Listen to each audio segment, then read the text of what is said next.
how do you change that from that to winter or autumn? Hello lovely brides and welcome back to my channel. If you're new here, I'm Lauren, wedding planner and owner of Bluebird Creative. I provide a weekly dose of wedding planning goodness for the stylish bride. Now, if you're not new here, you may notice I'm wearing exactly the same clothes as last week's video. That's because I'm filming in batches right now. Due to lockdown and the delights of coronavirus, I obviously have my children at home and it makes fitting in time to film a little bit more tricky. So I'm trying to batch film 2 videos every other week so that I don't have to film quite so often. It makes it a little bit easier this end. Anyway, this week's content has been requested quite a lot by you guys, so I have added it to the agenda and I really hope it helps. We are talking about how to adapt your spring wedding when you've had to postpone it to autumn or winter. So you're having to change seasons. You may have planned your wedding for spring. You'll have pastels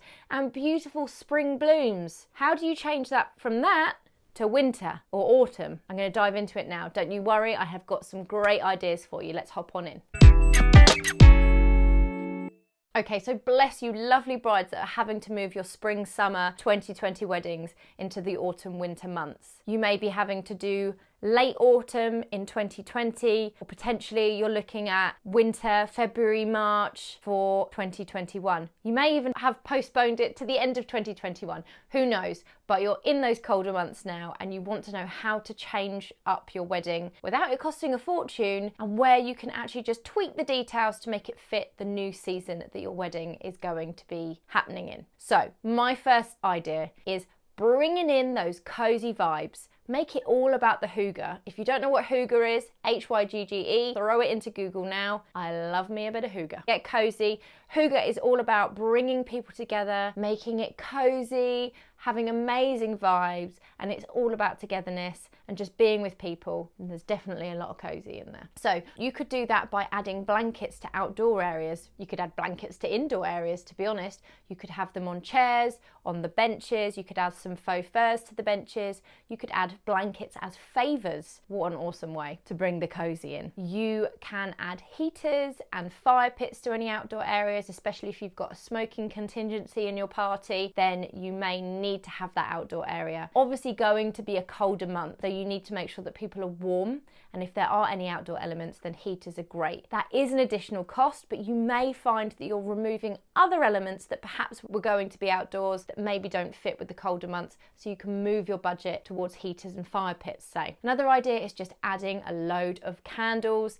That's going to really bring that hygge. It makes an amazing atmosphere. It creates warmth. They're beautiful. It's perfect. So really consider where you can add those little touches of hygge to your wedding day. Number 2 is attire. Now you need to consider what you're wearing and perhaps what your bridesmaids and bridal party are wearing. If you've gone for a, say, strapless dress or maybe a sleeveless backless dress, who knows, you might get a bit cold. Now if the majority of your wedding is inside, you don't really need to worry too much. Just make sure your venue's got heating. However, if you are getting married at a church, that could be a little bit chilly, and if you are traveling a fair way from the church to the reception, you may want to consider something to keep you warm. So why not have an amazing statement cape or a very beautiful elegant shawl? You could decide to have sleeves added to your dress. There's loads of different things that you could do. Speak to your dress designer or your bridal boutique. They will come up with some amazing options for you. Everyone is being so supportive and they'll help you adapt to the new season that you're getting married in. If your bridesmaids' dresses haven't yet been ordered, then perhaps consider ordering something with sleeves. If you have already ordered them, then you can think about some little cover-ups for them just to keep the girls warm during the colder evenings, or perhaps when they're outside for any photos maybe. You might also want to consider having a slightly darker colour palette if you haven't already ordered the dresses. There's a few different things to consider, and those I think are the key factors. Keeping warm and maybe talking about the colour, but we're going to go into that in a bit. Okay, so let's talk logistics. That is the third thing on my list. Now, when you're going through the schedule of the day, you may, for your spring wedding, have been planning on going outside for the drinks reception. You may not want to do that for your new date. So have a look at the venue and work out the logistics. Where could the drinks reception be held? Is it possible to hold it in the place that you're considering when you have the wedding breakfast happening as well? You ideally need a separate room for the drinks reception to happen so that there doesn't need to be some crazy turnaround. Really think about how your venue works. Speak to your venue, they'll be able to work with you here, they'll have ideas, and they'll be able to advise you of how they work their autumn-winter weddings with the weather and having to be indoors a little bit more. Okay, so let's move on to colour palette. Now, this is possibly the biggest thing that brides have asked me. Lauren, I've got a spring wedding, I've got pastels, I've got really light colours. It doesn't work for an autumn-winter wedding. Whoa. It can most definitely work for an autumn-winter wedding. If you are worried that the pastels don't work, they will work. It's your day, it's all about you, and that's all that matters. But if you want to make the wedding fit an autumn vibe, a winter vibe a little bit more, then consider just adding some complementary tones to your pastel palette. Something a few shades darker that is quite autumnal but still complements the palette that you've already got. So say you're going for a natural colour and perhaps a dusky pink, or maybe even like a neutral beige with lots of greenery, adding in something like a dark deep berry or a navy or maybe even an emerald green. Those darker tones can really pull everything into more of an autumn winter vibe without taking away from your actual palette. Just adding one shade, maybe two, in those darker vibes can really mix it up, and they only have to be scattered around. They don't have to be the main focal point. Just small pops will just really warm everything up for you without pulling away from the colour palette that you had originally designed for your day. And my final point is seasonality.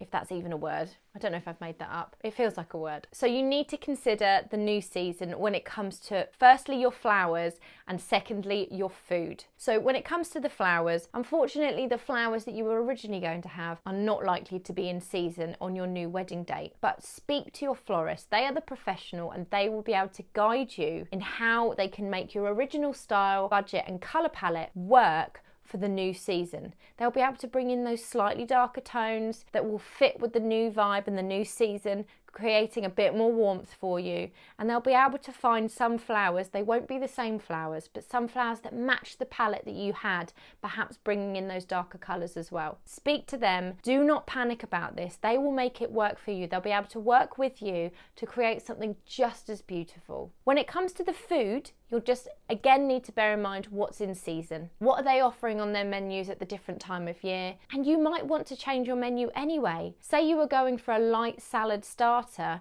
and you're now getting married in November, December. You're probably not going to want that. If you do, that's absolutely fine, and if your caterer can work with that, then brilliant. But you might decide that you want something a little bit more heartier, a little bit more warmer and a little bit more filling because of the time of year. So speak to your caterers again. Your suppliers will guide you here. They will tell you what is seasonal, what's available and what will work for the new season. Okay guys, so those are my top tips for postponing your spring wedding to an autumn winter month and how you can adapt the styling and the details to match the new season that you've moved your wedding to. I really hope that you found that helpful today. As always, if you need any more help, then please come and join my online community of brides that are all planning their weddings at the moment. Loads are having to postpone and they're all supporting each other throughout this crazy time. I'll put the link for you here. There's also a link in the description box below. So come and check it out and come and join us. If you haven't already, then make sure you've subscribed to my channel,